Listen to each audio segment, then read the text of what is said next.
خاص طور پر قرآن عظیم کی ایک آیت میں نے آپ کے سامنے رکھی۔ اللہ تعالیٰ فرماتا ہے لن تنالوا البر حتى تنفقوا مما تحبون، تم اس وقت تک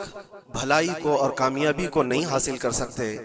جب تک اپنی پسندیدہ چیز اللہ کی بارگاہ میں خرچ نہ کر دو۔ اللہ تعالیٰ کی بارگاہ میں جب تک اپنی پسندیدہ چیز قربان نہیں کرتے تم اس بڑی کامیابی کو نہیں حاصل کر پاؤ۔ یہاں حکم اس لیے ہے کہ انسان کے نفس کو مارنا ہے، ختم کرنا ہے۔ عام طور پر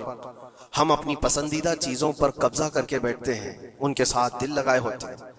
اسی وجہ سے حضرت سیدنا ابراہیم علیہ السلام سے جو قربانی مانگی گئی تو وہ جانوروں کی یا ان کے گھر بار کی یا کسی چیز کی نہیں، بلکہ آپ کے اس عزیز بیٹے کی جو 90 سال کی عمر میں پیدا ہوا۔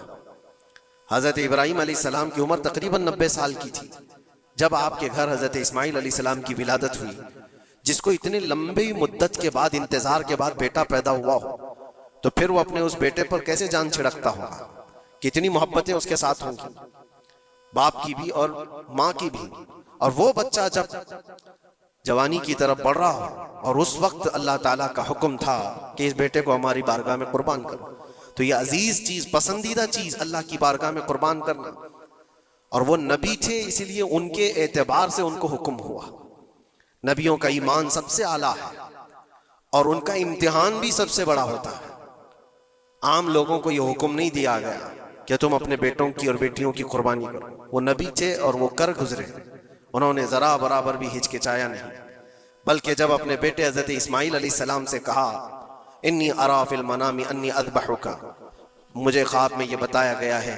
کہ تمہیں ذبح کر دیا جائے، میں ذبح کرتے ہوئے تم کو دیکھ رہا ہوں، تو اسماعیل علیہ السلام نے نہیں کہا ابا اس چھوٹی عمر میں مجھے کہاں مار ڈالو گے، بلکہ جواب میں یوں کہا فانظر ماذا ترى، اے والد گرامی آپ کو جس بات کا حکم دیا گیا ہے آپ اس پر عمل کر جائیے۔